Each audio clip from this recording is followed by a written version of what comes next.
I fell pregnant 2022. 28th of May, I gave birth. Okay. So you can see, it was the 28th of September Okay. in 2017. 17. Now it's the 28th of May. May. Again, 7 months, Okay. right? A boy. That was a boy. And again, 7 months, I give birth. Same hospital. I didn't have a medical aid, so I went to a government hospital. Again, 7 months, I gave birth. A month later, baby passed. Sure. Same pattern. Same pattern. Welcome to the Safe Space Chats podcast with Madam Speaker. My name is Perseverance Maremeni, also known as Madam Speaker, also known as the CEO of Self-Love. If you're joining in for the first time, welcome to the family of healing, self-love, and motivation. And if you're returning, thank you so much for the continuous love and support that you are showing me. As usual, on the Safe Space Chats podcast, I never go alone. There's always somebody next to me. And today we have my beautiful sister that I'm going to allow to introduce herself. Hi, my darling. Hello, how are you? I'm good, thanks. How are you? I'm good. Introduce yourself to the people. Okay, first of all, thank you for the opportunity. My name is Koketso Baloyi. And yeah, so I'm married, 3 years in marriage. I'm a mother of one. Okay. And so I work as a medical sales representative. Yeah, so basically that's me. It's nice to meet you, Koketso. Thank Tell me a little bit about your upbringing. So I grew up in Malamulele. Well, I can speak Tsonga, by the way. I grew up in Malamulele, went to school at Mahlahle Primary School. And yeah, so basically growing up, I was an ambitious girl. Well, they used to say I'm bossy. Okay. But yeah, so I'm very ambitious, very confident, even in my dark skin. And yeah, so basically that's me from Limpopo. So we relocated. We stayed. So obviously when I was born in Limpopo. And then 2007, we moved to Gauteng. So I grew up also in Kwatema, in Springs. And yeah, then Joburg. Okay, so when you compare the lifestyle of Limpopo when you were still there and when you moved this side, how was the transitioning like for you? How was the transition? It was more, obviously then with Gauteng is more modern. And okay, I think what stood out for me was the language. Okay. Because obviously now, in Limpopo, it's stronger. And now having to be in Gauteng, Zulu. Because obviously now I had to go to a school a public school. And there it's Zulu. Even in English classes, we had to learn Zulu. Yeah. We learned English in Zulu. Sure. So, I had to learn the language quickly Yeah. because, at times it wouldn't be very comfortable for me to speak in English. In the township, everybody just speaks Zulu, Sotho, whatever the language. So I had to adjust and learn Zulu. And yeah, so also a very fast-paced environment. Okay. Growing up, I used to have a lot of friends.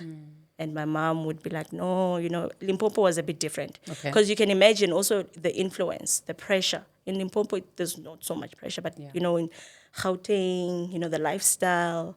So, yeah, I had a lot of friends, and it wasn't smooth because then once in a while I would have, I didn't have a good relationship with my mother at times because of these friendships and stuff. So now, with the influence, it wasn't really a nice transition. But eventually, growing up, and then I found my foot, and everything was now fine. In your own, maybe in hindsight, when you're looking at how you were when you moved into Kwatema, what would you say was the thing that inspired you or that made you want to be a friend's person and having to be okay with having to fight with your mother? Because obviously, if you're going to be having friends and the parents are not happy with you having a lot of friends, then obviously it's going to cause some conflict.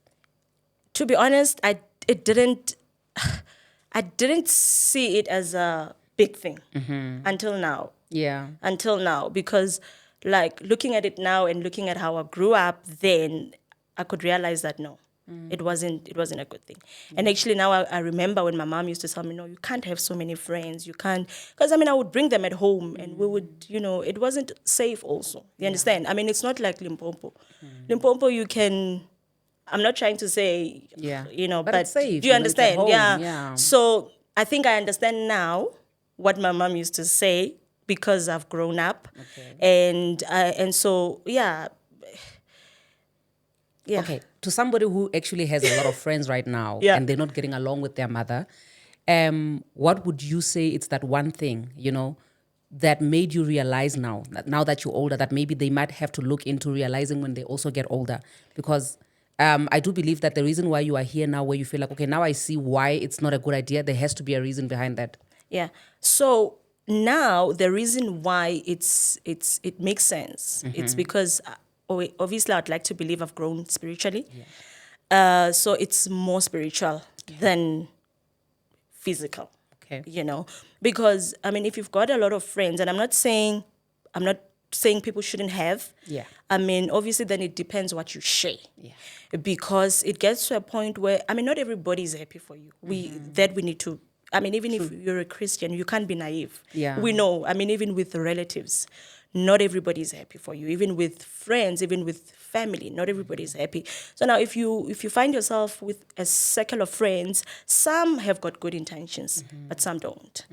And so you should really have a good discernment for you to. I was actually thinking about it at the back of my mind to say, okay, what is that? You really, Yeah. but think about it as a young Christian, it takes time. Yeah. It builds up. So your level of discernment obviously now will be shaped on the amount of time you spend in the Word, the amount of time you spend, in Christ. Yeah. So the level of discernment now grows. But still, there's a margin of error. At times, your discernment might not be sharp even when you've been a Christian for a long time. Yeah. And you find a lot of deception. Yeah. Take it to the Bible. Judas. Yes. He was part of the community of friends that with Jesus. But at some point, he betrayed Jesus. So you see, so it's not to say if you've got a lot of friends, there's much room for disappointment and being deceived. But then it would take a level of discernment for you to now understand the kind of group. But in my case, it wasn't because, I would associate with everybody. Sure. I was very naive. Sure. Like I thought everybody is fine. Yeah. I actually relate to what you're saying there, because I was actually speaking about it yesterday, that the way I'm so naive at sometimes now, I feel like everybody thinks like me, everybody looks at things like me, and they have a heart like mine, where I just wish everybody well, and I don't have a space where I wish people bad things. But when I actually do realize that, some people actually don't have a heart like mine, it's quite a shocker for me, but learning about that also, it helps. Yeah. But what would you say is the one thing that a friend did to you that you're like, yeah, this one is the one? Okay. So, well, obviously then I wouldn't disclose who that was. Yeah, please don't. Don't want a lawsuit. Too many. When you put yourself at a certain position in a friendship, you think this person is there. You would not do an event without this person because you think they are there. But in actual essence, they are not. It's the reverse is not the case. You are not there. At some point, you are not even in the circle. You've got friends, you've got your inner circle, you've got people that are outside of the circle. So in this case, I thought I was in the inner circle because at some point, so I'm not going to say the actual event because it's going to give it away. Okay. So at some point, I was in the inner circle. And at some point, I realized I wasn't. Yeah. Until so they reshuffled you outside. Yeah. When you are in an event. So let me give you an example. There's a party, or maybe you've hosted a party, right? And in the event, at the event, I realized that there's a WhatsApp group for another event, which I was not part of. Then you realize. So, but everybody else, we are here, we are at that event, but there's another event which I'm not part of. And I feel like if I was really a friend, I should be there. Yeah. You know, at some point I feel like I was petty about it, but I was like, it's fine if I'm petty. But if somebody considers themselves as my friend, then this kind of event, I should be part of it. Yeah. So I felt betrayed. You know, I can relate so much because in many occasions, like guys, I say this with, oh, Jesus, Azalwane, please hear me well. Literally, somebody can say, we had an incident recently. Oh, my sister, when you watch this, we had an incident recently where somebody was telling other people to stay away from me because she's friends with me. That time I've never met this person. I've interacted with her a couple of times. And I've also been in a position where I feel like somebody's my friend, only to find out that they're not my friend. So it's very, very important for you to understand where you position yourself and also be okay with what you are receiving. Yeah. And if you feel like whatever it is that you're receiving is not reciprocating what you are giving, then if that's not enough for you, then you can move on to the next. So many occasions you think you are the best friend, and your best friend has another best friend. Do you understand? So that really does happen. Okay, now moving to you being a young adult now who is working on her relationship with God. How has that journey been like for you to just work on your relationship with God? Okay, so growing up in Limpopo, the good thing I realized and I would commend my parents for is taking me to a Christian school because that's where the foundation was laid. Okay. You see, so we used to, like at break times, we used to go to what was called Scripture Union. Okay. And, you know, I was taught by Nigerians, basically. You know how Nigerians are very, I like how radical they are. You know, when they pray and they mean it, you know. And so that was instilled in me. Yeah. You know, we were taught Bible studies. And so that relationship started from there. Okay. I was so radical. I remember growing up, there was a time where I would tell my mom, no, I'm not taking medication. Yeah, like flu. I said, no, I'm healed. You know, I was very, and now thinking about it, you know, when you start growing up, because of the experiences that you meet, I think your Christian life becomes a bit diluted because you've been disappointed for a lot of times. You've been disappointed, and so and now it takes me back to having that childlike faith.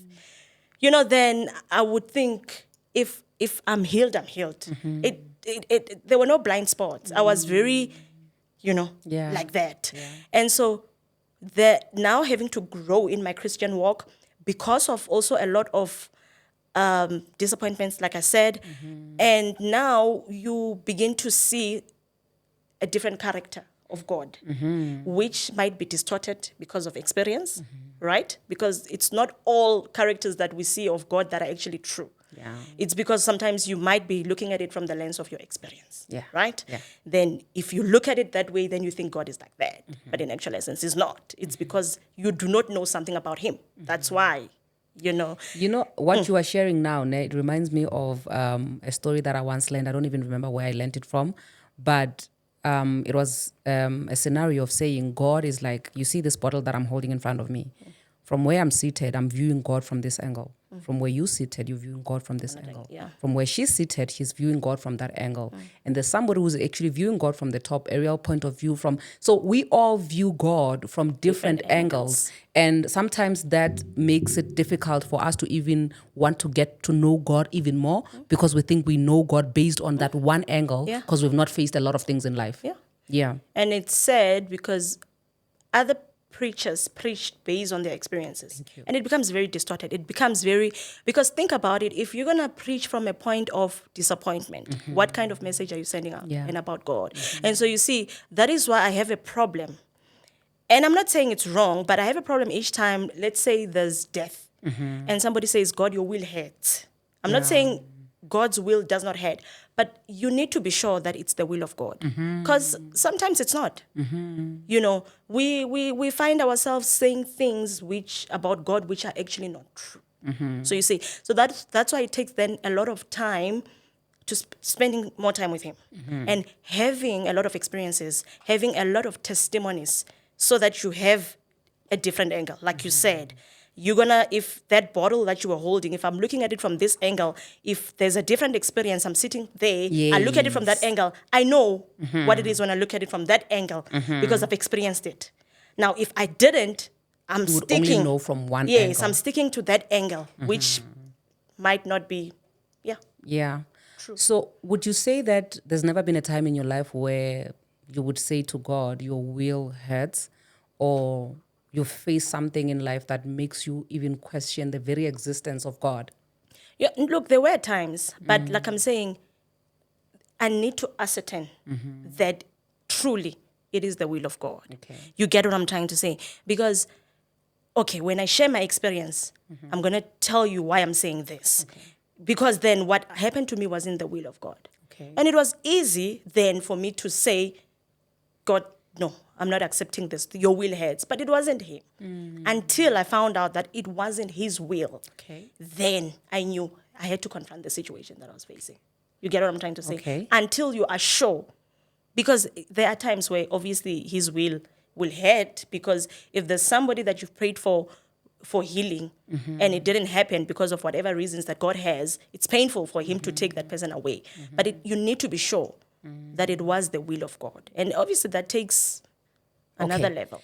I think there's a mystery here that I'm ready to learn, right? And that is discovering whether something is the will of God or not. And you are saying that with your own personal experience, you were able to see that, right? Can you take us through what happened that made you get to a point where you get to see that, okay, this is the will of God, this is not the will of God? Okay. So remember when I told you, obviously then you'll have to have a good relationship with God. You need to be in constant relationship, because then there's a thin line. Okay. So with me, what happened was 2017, I fell pregnant. At 7 months, I gave birth. Okay. 1 month, my baby passed on. Okay. Right? So my baby was in neonatal ICU Okay. for a month. Right? So I would always go to the hospital, express milk, and just go see the baby, because obviously then baby is there, I'm not admitted. Yeah. So I would frequently go to the hospital and back. After a month, we buried the baby. So this was on the 28th of September. Okay, so the baby stayed in the hospital for a month. Yes. Okay. So it was on the 28th of September. I gave birth. Unfortunately, I didn't know I was in labor Okay. the whole day. Okay. And 8 o'clock, I started feeling the contractions. By 10 o'clock, I had already given birth at night. The baby survived for a month, and on the 30th of October, the baby passed on. What is written as the cause of death on the baby's death certificate? Obviously, then they're gonna say prematurity, Okay. complications. Okay. But in that case, I would think he had a lot of respiratory problems. Because remember, he was premature. Okay. Right? So he passed on because of that. Okay. So he crashed, basically. Okay. And you understand, in a public hospital, sometimes babies would share and beds and, infections, whatever. So the baby crashed, Okay. right, due to an infection. Sure. I think it was 600 grams Okay. when he was born. Then we buried the baby. We actually conducted the funeral, Okay. right? Then that's fine. 2022, on the 28th of May, again. So I fell pregnant 2022. 28th of May, I gave birth. Okay. So you can see, it was the 28th of September Okay. in 2017. 17. Now it's the 28th of May. May. Again, 7 months, Okay. right? A boy. That was a boy. And again, 7 months, I give birth. Same hospital. I didn't have a medical aid, so I went to a government hospital. Again, 7 months, I gave birth. A month later, baby passed. Sure. Same pattern. Same pattern. Funeral again. Sure. So you don't want to tell me it's a coincidence. You also don't want to tell me it's the will of God that all these things are happening, right? So when this happened, I realized something must be wrong.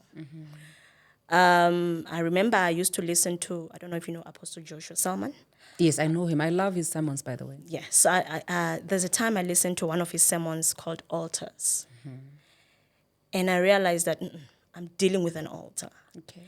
And now I needed to go into the foundation and find out what exactly this issue is. Okay. I even had to go ask my mom, did you experience the same thing? She did. Okay. But with her, she only lost, I think, one baby. Okay. And I was premature, 8 months. Okay. Right. But then obviously I survived. So then I realized that, no, I'm dealing with an altar. This is not the will of God. Okay. Right? But for me to confirm that I'm dealing with an altar was when I was pregnant last year. Okay. Again, I gave birth this year, 7 months. Sure. But now the baby survived. What is the date? I went in hospital on the 28th of January. Sure. But I gave birth on the 30th of Jan. Okay. So you see. So actually, in May in 2022, I went into labor on the 28th of May. I gave birth on the 30th of May. Okay. Now, in January, I went to hospital on the 28th of Jan. I gave birth on the 30th of January. So now there's fear. You can't tell me there can't be fear. Of course. I'm already thinking, I'm giving birth again on the 30th. This time, okay, last I'm thinking, okay, I didn't give birth on the 28th. At least I gave birth on the 30th. Maybe this thing is over. Yeah. But now the baby passed. Now I'm admitted on the 28th of January. On the 30th, I'm giving birth. Same pattern. Same pattern. 7 months. Same time. A boy again. Sure. So you see, then I realized that this is an altar that I'm dealing with. Because it can't be a coincidence that the dates... Because the thing is, you need to... As Christians, we ignore these things. We don't... Because I had to follow up to ascertain that this exactly is an altar. You see? Can you be a little bit more detailed when you say, when you were doing this follow-up? Because remember, I really want our viewers who are facing something similar. It does not have to be in terms of them having children. It could be in any area of their lives, right? Yeah. That when you want to do a follow-up on something which is a pattern, which you are suspecting that it could be maybe an altar, how do you do that follow-up? Obviously, prayer is number one. Okay. You ask the Holy Spirit to reveal. Okay. Right? So you would pray. But I think the most important thing for me and what helped me was having a community of prayer warriors. Okay. Because this time, no. And you can imagine how disappointing. I mean, I pray, you know. I would love to believe I'm somebody that prays. And right now I'm losing babies. Then it feels like, oh God, you answer me in all those things. In getting a job, you answer in this and this. But what about this area in my life? Because then it's going to look like then you are not... Yeah, then... I can't be preaching something that's not giving me results, Yeah. you see. And I'm for God and God only. Unfortunately, I'm not, you know. And so if I'm in this, it needs to work for me. Because at some point I had to say, God, I mean, what are people going to say about you? Not even about me. Because I preach you. And now if you don't work for me, what are people going to say about you? You see. Yeah. And so now the pressure was there also for me that this time my baby has to survive. Because otherwise, it's going to be a question of, God, what's up now? Because what am I doing? Is it something I'm doing wrong or what? You get it. And also, just to cut you there before you proceed with you following up on the altar, right? There's always this stigma also that you would be scared of saying people are now going to start talking that sacrificing my babies now. I'm Maybe. You understand what I mean? Yeah, because once people pick up a pattern, with that pattern, there's something you can do about it, but there's something that people can actually make out of it to say, okay, probably this one, she is. You understand what I mean? So also that for I think I've also been in a similar situation, but today is not about me, where the fear of saying, okay, people are now going to say, okay, this one is eating babies. Yeah. You understand? So the pressure is coming from all directions, even internally. Yeah, you question. Because you're right. Each time I lose a baby, there's something good that would happen. Like there would be a certain achievement in my life, you see. Because then I would see these things. But I'm like, but God, why? Why is it that now all these things are going well? You know, I didn't struggle in getting married. I didn't struggle whatsoever. I didn't. Even Jolo for me, it wasn't, you know, it just went, everything went, you know, education-wise, everything went. All of my things were going, and now I'm stuck. Yeah, I'm stuck here, and I'm like, but if I'm applying the same principle that I'm applying in every area of my life, Goes back to the issue of what? Why? The bottle. Yes, perspective, way the angle. So that's when I realized that because despite everything that I do, I'll pray and fast. Hey, it's not working. That's when I realized I needed help in terms of, spirituality. Yes. I needed somebody on a higher level because this is too much for me, and even in my pregnancy now, it was prayer. I remember I would even go to a certain church, not the church that I go to, a certain church that I would go to, and the lady, she's a prophet, she would pray for me every Sunday. Yeah. Literally, she would have to stand and pray. And everybody that knew me, that were on my side, were praying, So it was that. And now, I remember when I gave birth, I cried. And I said, Lord, I'm not going to do this. I can't. This neonatal ICU experience, I can't. I do not have strength. I called the prophet and I said to her, I don't have the strength. I called one of my friends. I'm like, guys, I don't have strength. I don't want this. I don't want to go through this experience. And everybody was like, no, you are going through it. But we are here. Sure. We are, because I was tired. And now my faith was tested. Because now I want to see God intervene for me. At the same time, there's fear. What if it happens again? And I'm trying to now battle with fear and emotions. I'm almost like slipping into depression. I'm thinking I cannot do this. And it was said. And you know what the Bible says about fear and faith? Yeah. You know? They can't coexist. They can't coexist. Yeah, no, they can't. Yeah. Because I remember my therapist was like, I don't understand why you narrate such a story to me and not cry. Something is wrong. Now she's like, I don't know whether you are numb or whether you are still going to go through, but I don't understand. You can't lose 2 babies and think life just goes on. No. But but I had to stand, because I remember I said to God, if you don't want me to have kids, it's fine. I'm not going to go anyway. I'm not doing anything against what I believe in. And I'm not saying people shouldn't, but I'm saying I You're choose not to try do it. But other God, things. no, yeah. Yes. For me, it's God. I hear you. And for me, it matters how it comes. Why it matters is because I need to sustain. Now, if my baby is sick, where am I going to go? I hear you. You see? Because if you're trying things you don't know, that means that even every challenge that you're going to face, you're going to have to go back to the things that you don't know. That means that you're going to completely move away from what you believe in. Yeah. Sure. Okay. We're still on the finding out, discovering, and actually dealing with the altar itself. Yes. I'm all ears. So the reason why I found out this was an altar was because of the sermons. Okay. So after losing my second baby, then I started investing in those sermons. Then I'll start listening. Then I'll start listening to sermons. And like I said, Apostle Joshua Selman would break. There is actually a sermon that deals with altars. Okay. Then I would sit down and take those sermons. And anywhere altars are discussed, I would, So I took time to understand what an altar is, how it's created. And because you must understand, you see, this is, maybe I should say to the viewers. Yes, please. It's important to understand that an altar can affect you whether you know it or you don't. It could be that it was created by your grandparents or your parents. It doesn't mean because you don't know, it might not affect you.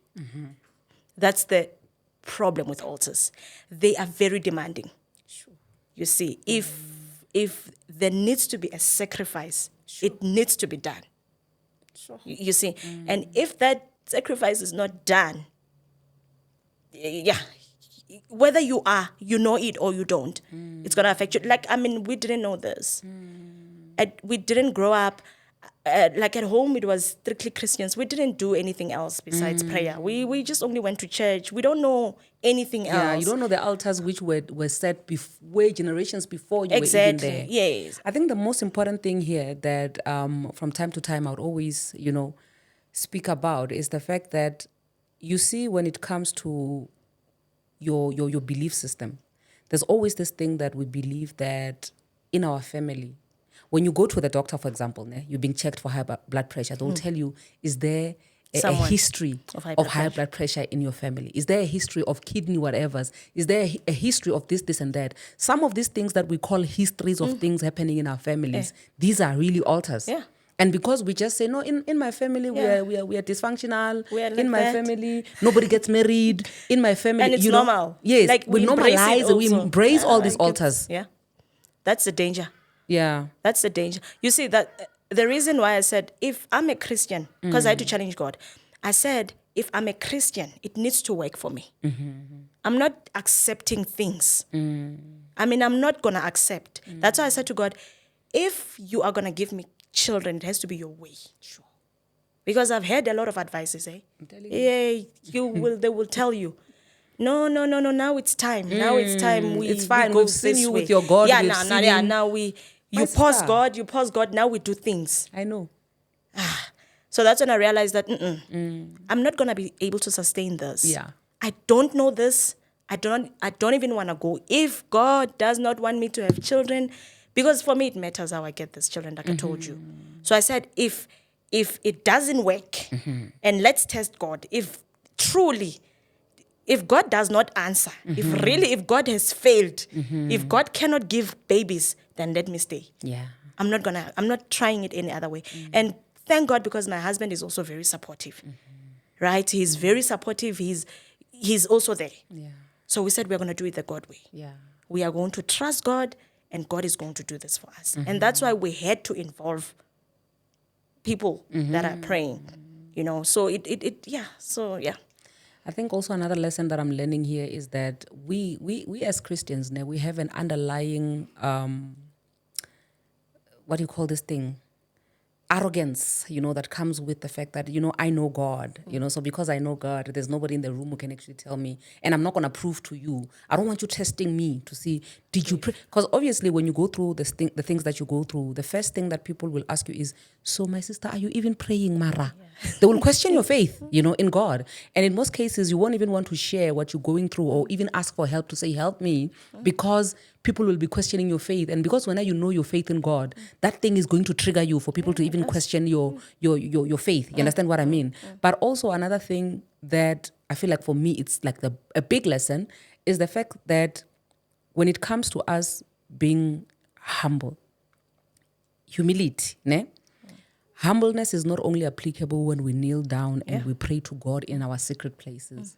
Also being able to humble yourself enough to say, God, I need now parts of your body to come with me in one spirit and believing in the same thing. Yes. For me I need to be empowered. Yeah, That's why we have to be fellowshipping with other people. Yes. So I think a lot of us struggle in our little corners because either we are scared of being judged or we know that other people are going to question our very belief or whether or your salvation. You get what I mean? Yeah. So I love the fact that you actually had to say, listen, open up, involve other people.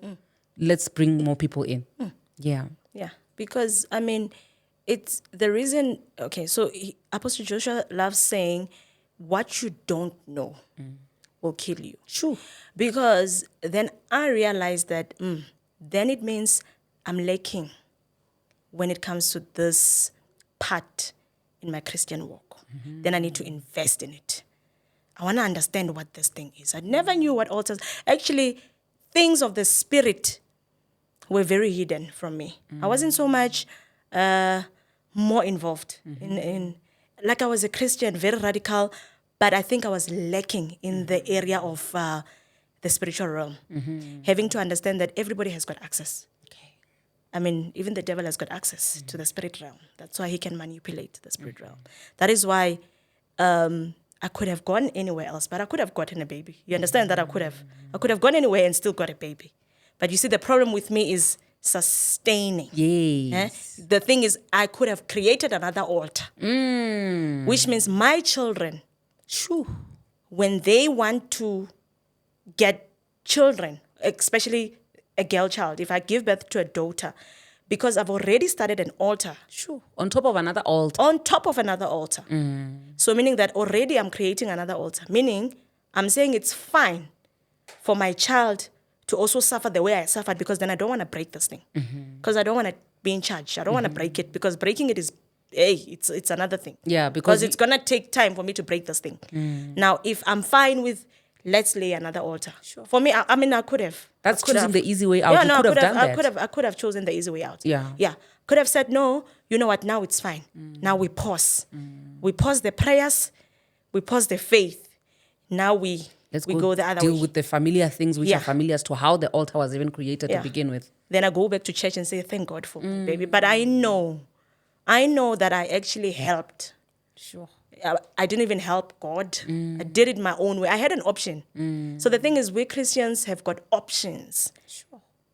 And that's where the issue of faith is involved. Remember, faith, I mean, it's a substance of things that are hoped for. Faith is not tangible. You can't touch faith. So now if you're going to do something else that's tangible, that's not faith. You see? And that's easy. Because if you tell me this is a bottle, I see it's a bottle. But if there's no bottle and you tell me there's a bottle, that's faith. But I see it in the spirit realm, but you can't. And it's easy for you to say it's not. Yeah. You get what I'm trying to say. Yeah. So for me, it was a faith thing. Yeah. I had to say, I need to confront this altar. Sure. Because my children are still going to suffer. If I don't, my children are still going to suffer. It's not going to break. I hear you. Yeah. Okay, so you involve other people, you pray over it, and what else? What do you mean, what else? Because I'm really trying to get to your tools, you know, the tools that you used to get to where we are now. Because remember, we are trying to get our viewers to actually now, I'm sure now they're having a pen and a paper and they're writing down tools that... Oh, yes. okay, I remember. Yeah. I remember. I made a vow. Okay. You know, when you read the book of Samuel, when Hannah, when she wanted a baby, she went to, remember, then she would go to Shiloh for prayer. Remember, then she would go with Penina. And Penina would always laugh at her because, I mean, she couldn't give birth and stuff. And she made a vow. She said, God, if you give me a son, this is what I'm going to do in return. Yes. So I made a vow. Obviously, vows that I'm not going to disclose publicly. But I made a vow and said, God, if you give me this child, this is what I'm going to do in return. So vows are important, and it goes back to sacrifices. Remember, we spoke about sacrifices. With every kingdom, there is a sacrifice. Sure. Anybody that's rich today that we aspire, there's a certain sacrifice that they did Okay. that we don't know, Okay. right? It could be maybe somebody might have inherited an orphanage. It could be, but there is a sacrifice that they've done. Okay. There is something that they've done, because to provoke wealth in this, I mean, wealth is a spirit. It's accessed in the spiritual realm. So to provoke and for you to now access that dimension of wealth, there needs to be a breakthrough. There needs to be a sacrifice that you would have done. So with any kingdom, whether it's the kingdom of God or the kingdom of...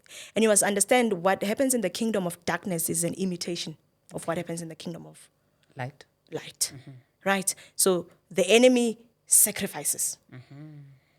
No, there's so much sacrifices in the kingdom of darkness. And it's sad that Christians don't want. We think things must be. We don't want to sacrifice. We don't want to sacrifice of our money. We don't want to sacrifice of our time. We don't want to sacrifice, but things are happening.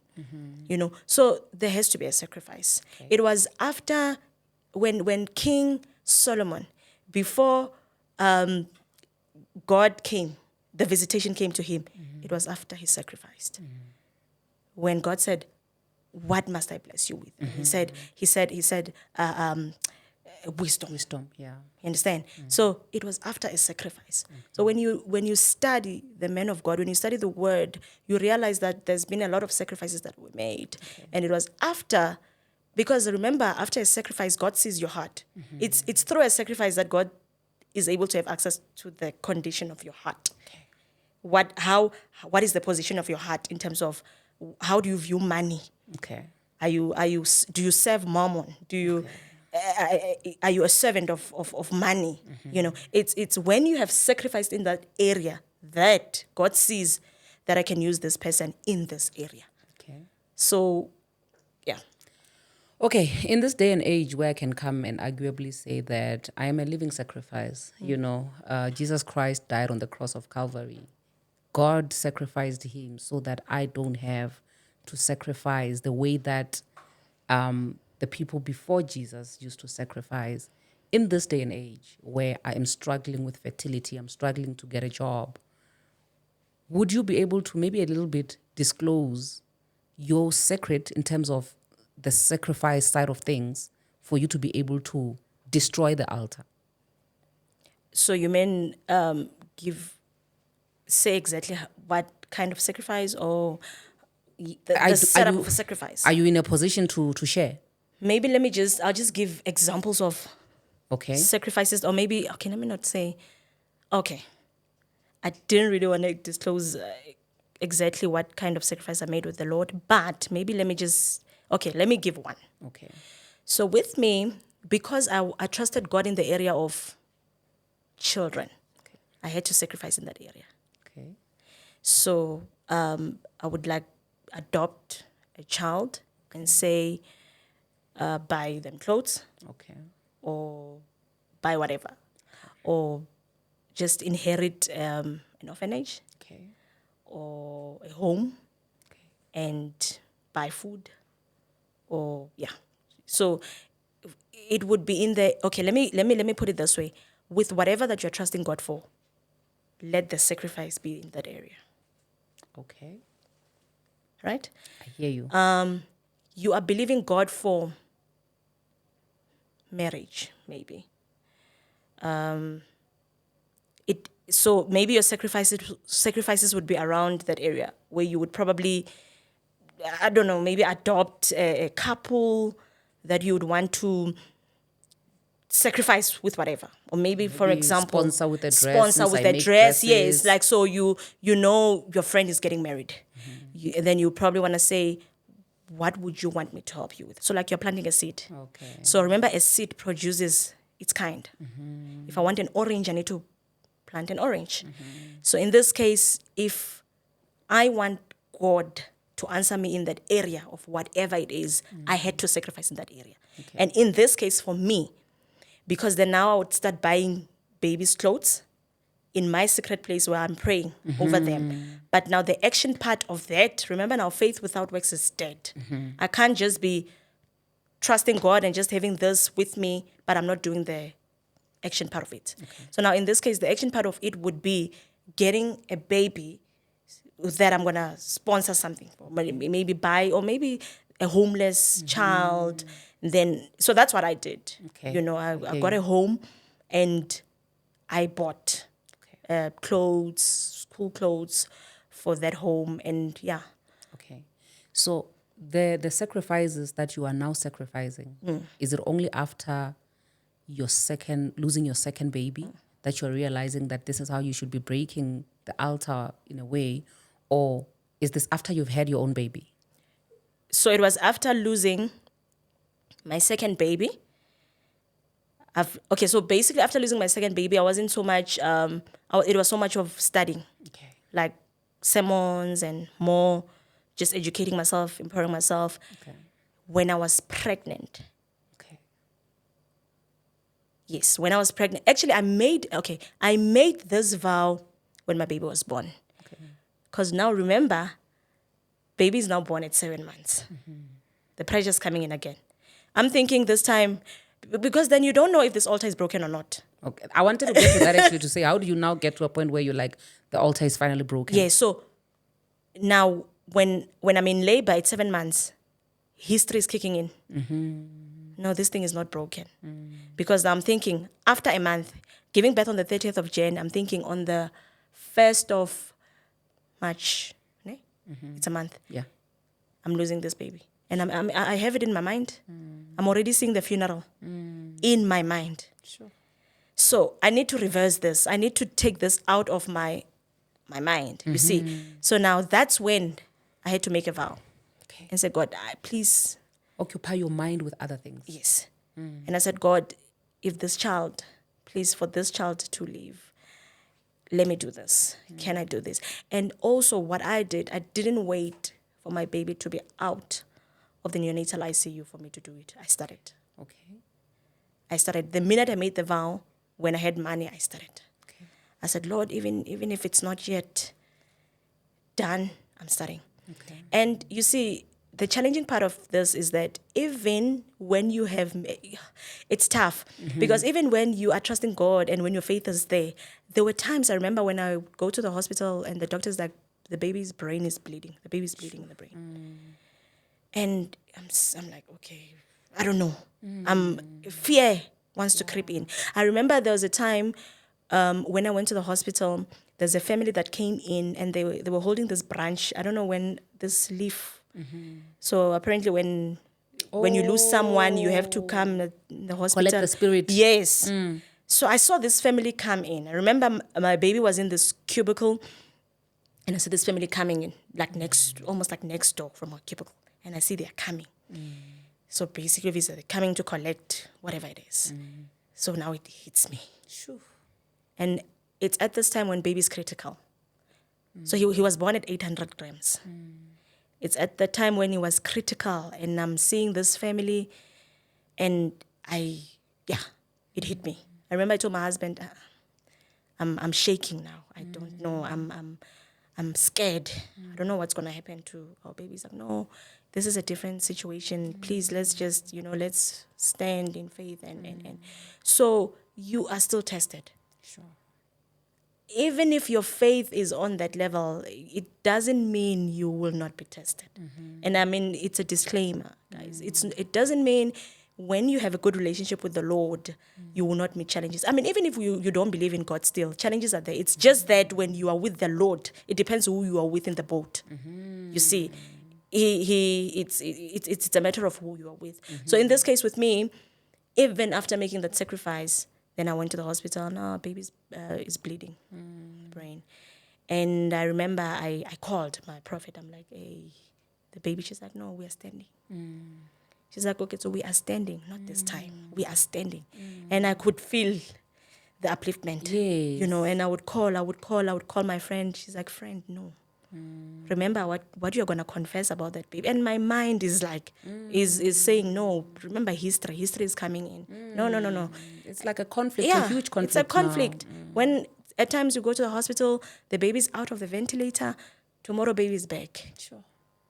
And you ask the doctor, hey, doctor, so what do you think when the baby starts growing, maybe gains weight, are the lungs? Doctor's like, no, we can't tell. And I mean, I understand medically, medically they can't assure you. They can't There's tell only so you. much that they can no, do, they can't. And I remember the pediatrician would be like, pray.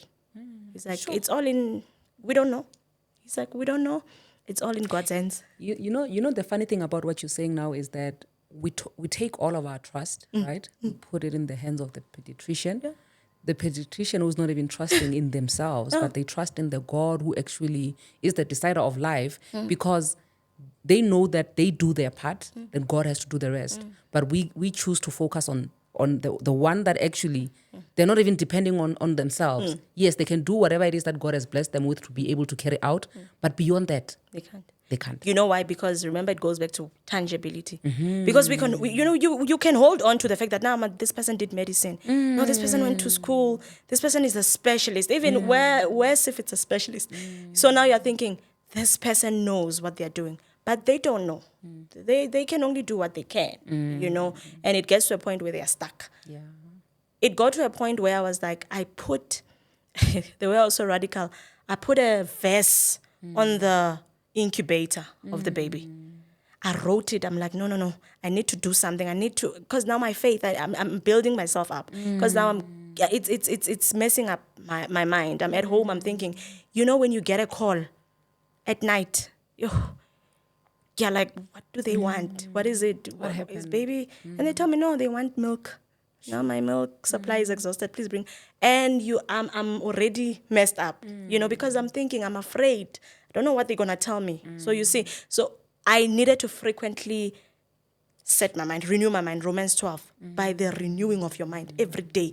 It was a renewing thing every day. I needed to do that. Yeah. So for me, I had to do it. I put a scripture. I think it was Psalms 118, verse 17, that says, you will not die. You will live to declare the works of the Lord. glory I of the Lord. put it there.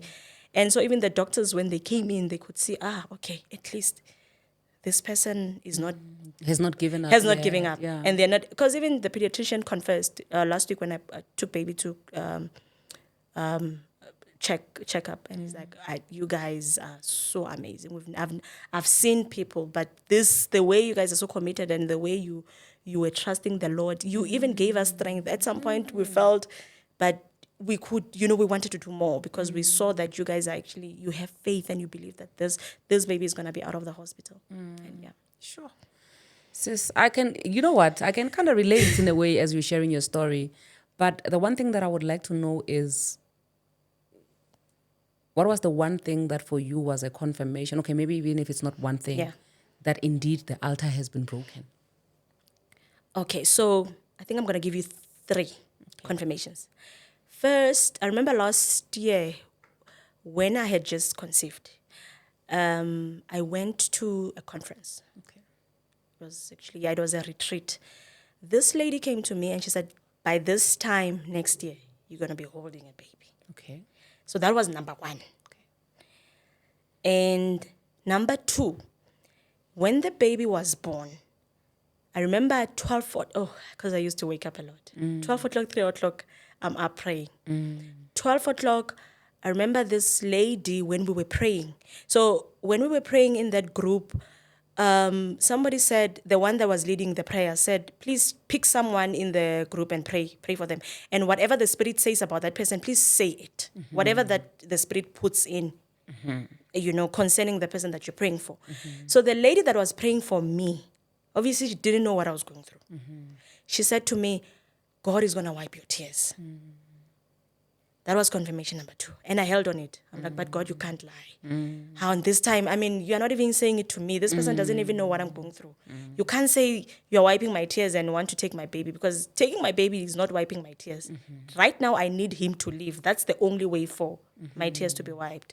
Third confirmation was what at church, this lady came to me and said, Koketso, I had a vision about you. I saw feathers protecting the baby. Okay. So, it's a confirmation that baby's safe, So those 3, although the first one was so early because I didn't know I was going to give birth at 7 months. I'm thinking 9 months this time. Yeah. So the first one didn't make sense then, but the other 2, because they happened when the baby was now in neonatal ICU. And also another last one, I remember when baby was born, Prophet came to the hospital. She said, you know what? Let me pray for the baby. She went in and she prayed for the baby. And she said to me, I had a vision. I was at the altar at church and I saw myself holding your baby, crying. But I was not crying because I was crying because this baby was here. This baby was alive. I saw it. I even saw the outfit that I wore in the vision. And it's actually the outfit that I'm going to wear when your baby's out, when I'm dedicating your baby. So that was also a confirmation. And I'm not saying those confirmations still removed the fear. It was somehow, it crept in. It found a way. It got me at my lowest, that sometimes I was like, but I would quickly snap out of it and declare the word. So it was mostly reading, spending time, those prayers, making sure that I'm involving myself in prayers. 12 o'clock waking up, 3 o'clock waking up, although times I couldn't, but at least I needed that sense of I'm waking up and I'm praying, and yeah. Okay, the one thing that I would like to maybe know from you is in terms of your belief, because I'm also learning a lot about altars, right? I do believe that when an altar is there, it affects the entire lineage, right? Meaning that, I don't know whether do you have siblings? Do they have kids? My young sister is actually going through the same thing I went through. Okay. Yeah. But my brother, no. Okay. So it's on the girls.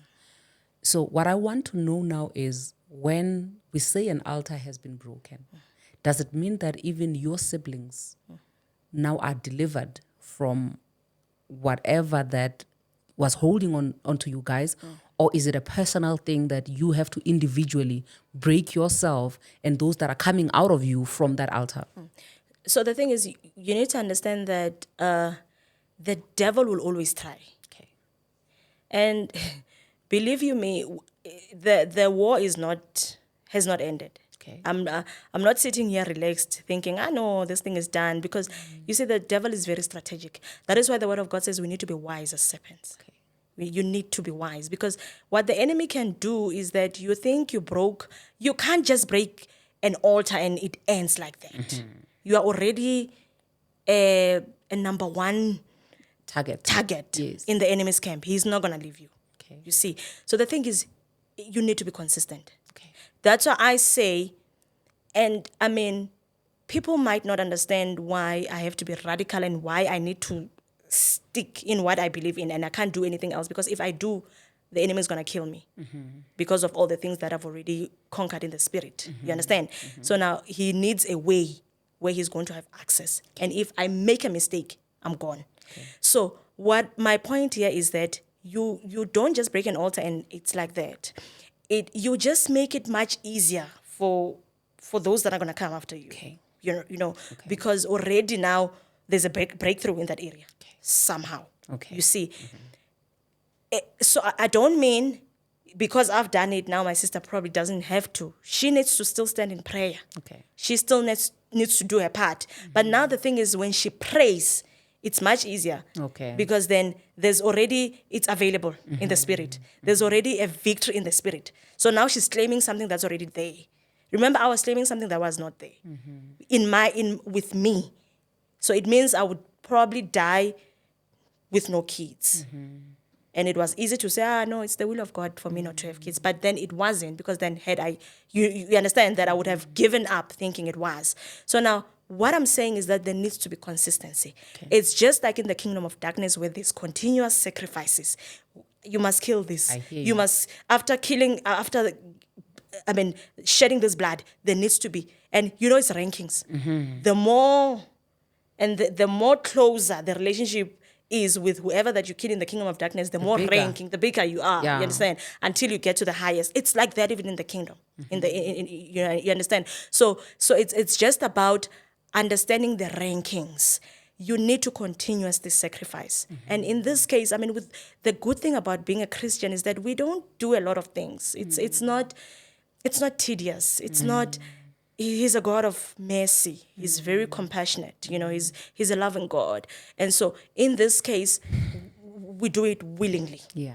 But needing to understand that you need to. Because it's an altar on an altar. Okay.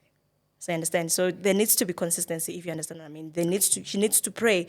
You need to continuously pray, continuously sacrifice. Yeah. Okay. So that means that it is applicable to everybody, to make sure that everybody does their part, so that at least we don't have to, in as much as we are saying that the first line has been broken, but the enemy is always going to try. Therefore, we still have to be consistent, and everybody else on the sides as well. They don't have to say, because Koketso is here and she's praying, I don't have to do it, I can relax because her prayers are covering me as well. It's just like parents. You can't you can't now say, no, my mom is praying for me. Then I'm fine. I don't have to do anything. You understand? So you also have to do your part. Okay. You see, you have to also do your part. And it also depends on what you want. Believe in, and also what you believe in. Also what you believe in, yeah. Because somebody could choose the other route, of them having to go sacrifice in tangible things just so that they can have the same thing that you are having and they can sustain that, in whatever way. But also now, when it comes to different altars, right? Because this is just one altar that you have been able to identify and break, Would you say that for you to be able to identify the altars in your life, does it always have to be through you facing challenges and difficulties in a certain area? Or you can still, just by patterns or from a distance, see different altars that are around you? Because the reason I'm asking this is because remember, you are a person who's coming from a different family that's got their own altars. Many families in the past used to have altars, right? You are getting married into a family that maybe your husband on their mother's side or their father's side, they had an altar, or those before him also had an altar, and somehow these things are coming back to you because you get where I'm going with this. So when you now discover altars, or when you pray all together for all different altars that could still be out there, how do you navigate through that, so that when you make it a tradition for you to pray against altars and destroy altars in your life as they are coming or as you are discovering them, how do you go about that? So remember you mentioned the issue of like saying at home, no, high blood pressure is so number one, you need to understand that God is not an author of these bad things. Okay. Right? So what I mean is that it's not the intention of God for us to suffer. Okay. Right? Right. He's got good intentions. I mean, he said even in the book, I think it's the book of is it where he says all things work together. I think it's Romans Yes. for good, and he said the plans I have for you, the book of Jeremiah 29:11. That is why I'm saying you need to understand also the character of God. Yeah. Okay? Because also when you look at the book of Job, right, it's not like Job did anything Yes. for him to To suffer the way he did. suffer. Yeah. Right? And it was after God said, pray for your friends that he restored.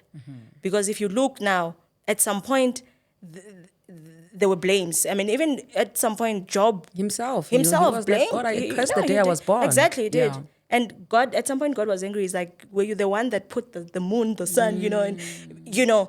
So what my point exactly is, you need to understand the character of God Okay. for you to know, right? Then you look at so the patterns are not only, you don't only look at the patterns in your life, just look at the patterns around your family. Okay. Because we can't ignore also the fact that they are generational blessings. Sure. Think about families where all of the kids are graduates. Do you not think that's also an altar? Yes. It's an altar, Yeah. but that's a good altar. Yeah. So altars are good and bad. Okay. So, but then you need to identify what kind of altar.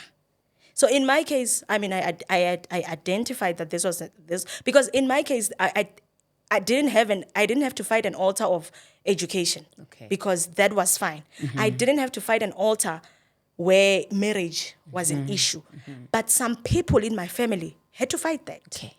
You see, I hear but you. I don't know who in my family fought that altar for me to find For it to myself be easy for you. it. Yeah. Maybe it's my mom. I don't know. You see, if I invest time, I probably would know why it was easy for me to get married like that and why it was easy for me to just go to school and graduate without any obstacles. You see, but now in this case, this was the area. You understand? So you just need to know, identify what's happening. That's why you don't be ignorant. When things are happening, don't be ignorant. Especially these things that happen frequently. Let's say today you were involved in an accident. Next year, same time, accident. No, maybe it's my driving. Maybe I should just, no, it can't be. hear you. Then again, another accident. Then you realize that there is something that I need to break. My sister, I have a question for you. Now, this is personal for me, right? I was just speaking with Kanye on our way here that a lot of people don't understand that the work that we do, especially in terms of the women ministry, that we do, we are liberating generations, Yes. right? Because when you liberate one woman by just speaking life into them and making them realize their worth, you could be saving their lives, meaning that even the children that are going to come from that woman, they are going to be children who are protected from certain Yes. things that the woman could have been exposed to, right? So I do understand that with the work that we're doing, we're actually tampering Yeah. with Spirit, in with the spiritual- spirit. yeah, I know. You understand? Yeah. So we always face challenges, right? It's always a spiritual warfare that we declare every time when we do an annual women's conference. And there's always something. It's either it's going to be a car. In most cases, it's the car, Text, yeah. where it has to steal money from us, money that Yeah. we have to be using for the conference. And as Yeah. much as we are praying about it, but I always say to her that I know that there's always going to be a challenge, which will always be a reminder for us to always go back to God and remember that Yes. what we're doing, we're Yeah. not a leaning on ministry, our own. actually. Yes, Yeah. we're not leaning on our own understanding, but it is God who has called us to do this. So we always have to go back to the source, right? But now, when we are speaking about altars, and me realizing that this ministry that we are in this is our third year that we are in this ministry, and every time when we liberate women, we are tampering with things of the spirit, Yes. right? Would you say that this then means that we are creating a new altar for ourselves? So maybe let me put it this way. Remember, it's a mental. Okay. So it's the ministry that's fought. Okay. It's not you. Okay. So what the enemy is fighting is not you. Okay. It's the ministry that God has put in you because of what you are doing. Okay. You understand? And so it's very important that you also protect the ministry. Okay. So sometimes we find ourselves praying for ourselves, excluding the ministry that God has given you. So it's it's very important, and you touch something very important, that you are liberating. You are actually a midwife in the spirit. How many women are liberated? Sure. How many women are gonna go out there and say, "You said this, and this has liberated them"? You understand? The enemy cannot just sit and no. Obviously, there's gonna be an attack, a retaliating spirit. I remember at some point when I had to change jobs, when I was praying for another job, it was as if the enemy had closed the job that I had to go to, right? And at some point when the pastor prayed for me, there was sort of like a manifestation to show that no, I can't move to another job.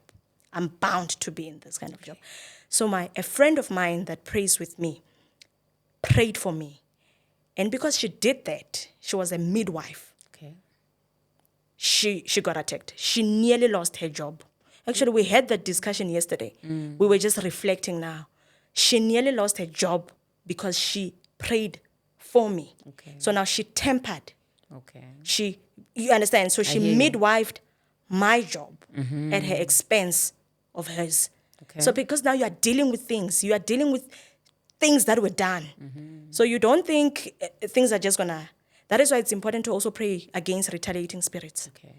When something good, and also when something good is birthed, there's always an attack. Yeah. So the enemy finds an attack. So if he doesn't use your car, he uses some, because the enemy knows that if he touches your finances, because that's an area Yes. where you can,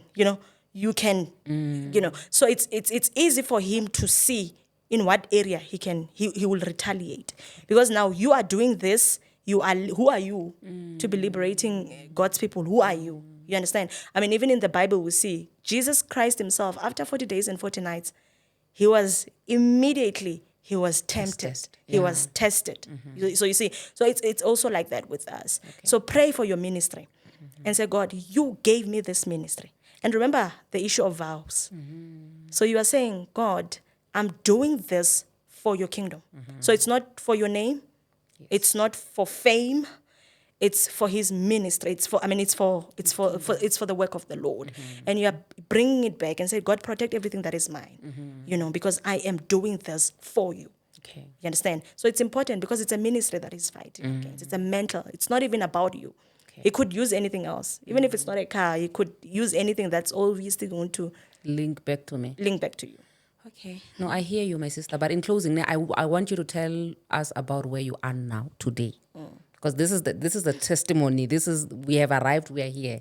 Where are we today? Yeah. So it was a storm that I went through. It was, I was actually sharing with a friend this morning, and I said, now it's kicking in. Now I'm going through the emotional part. Remember when you are going through a storm, you want to win. So there's no time to nurse emotions. You cry, you stand. And I think also with every Christian, this is maybe a take home, that with whatever situation that you are going through, you cry but you stand up.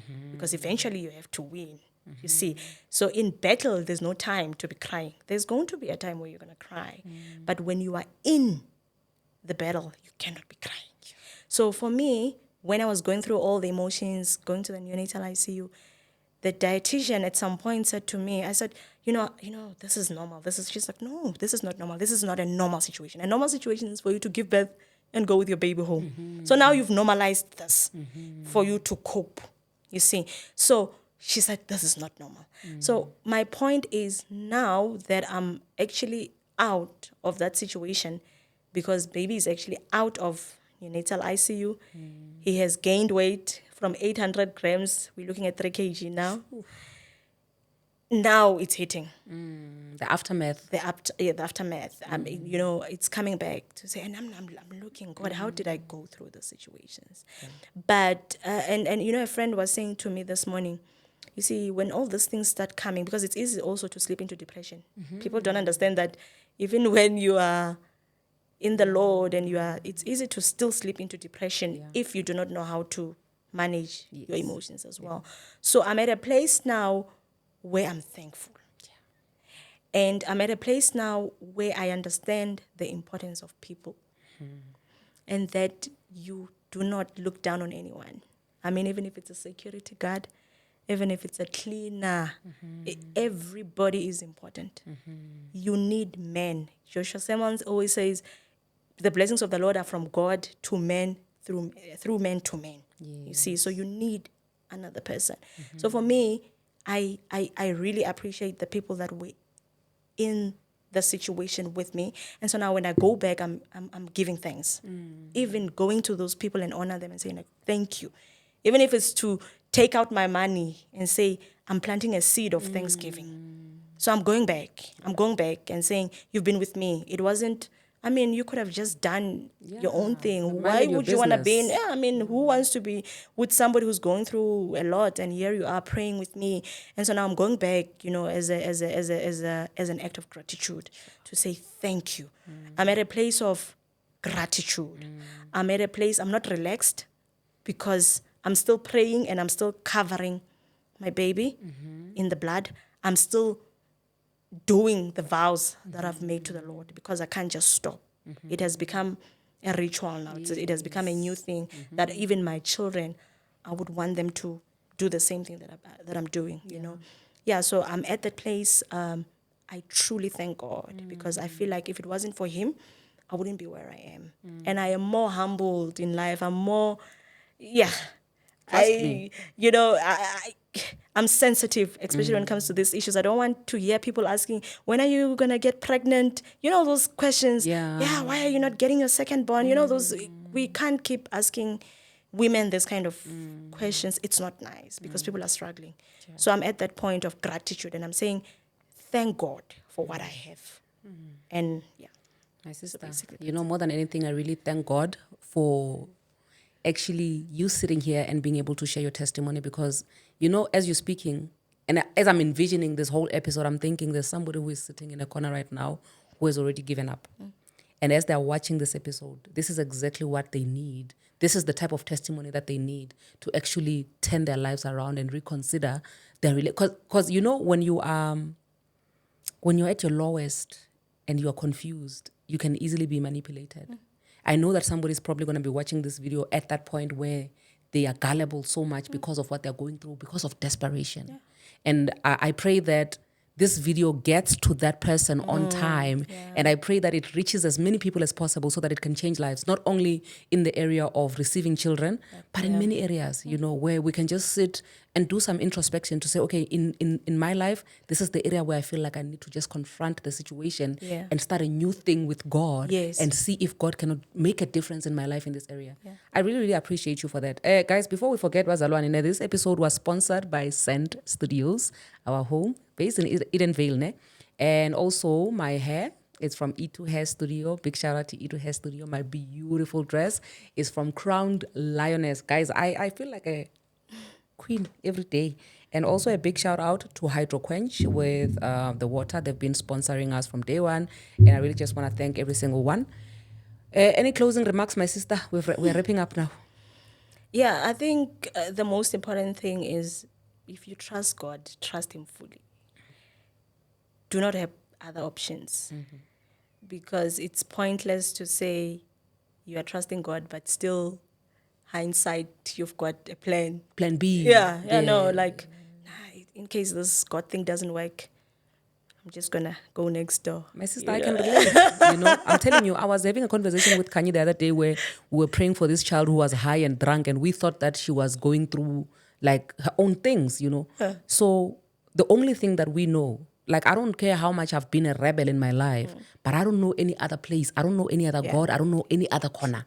So the first thing that kicks in my instinct is let's pray for this child. Yeah. We prayed for this child until we realized that she's actually high and drunk, until weed fell off their pockets. And and it was such a joke because we're like, how? But also when we sat back in our little corners, we realized that, listen, we honestly do not trust in anything else. Yeah. And I remember the time when I was in ministry, in like worshiping, I used to love when David would say, Some trust in their chariots, some some in trust in their horses, horses, but but we trust. believe in the name of the Lord of the armies of Israel. Exactly. And I say that with the deepest conviction, because I know that, like, I don't have a plan B. You know, and I feel like having a plan B really makes one relax. In as much as I always say that our ministry or this channel is for everybody, regardless of what you believe in. And I always encourage people to say, whatever it is that you believe in, hold on to it. Yeah, hold on. Because if you are going to try this today, it makes you relax because you have plan B, plan C, and that's not going to serve you in anything. If you focus on one thing, if you believe in my God and you say, I focus on this, I'm telling you, there's no way that you're not going to come right.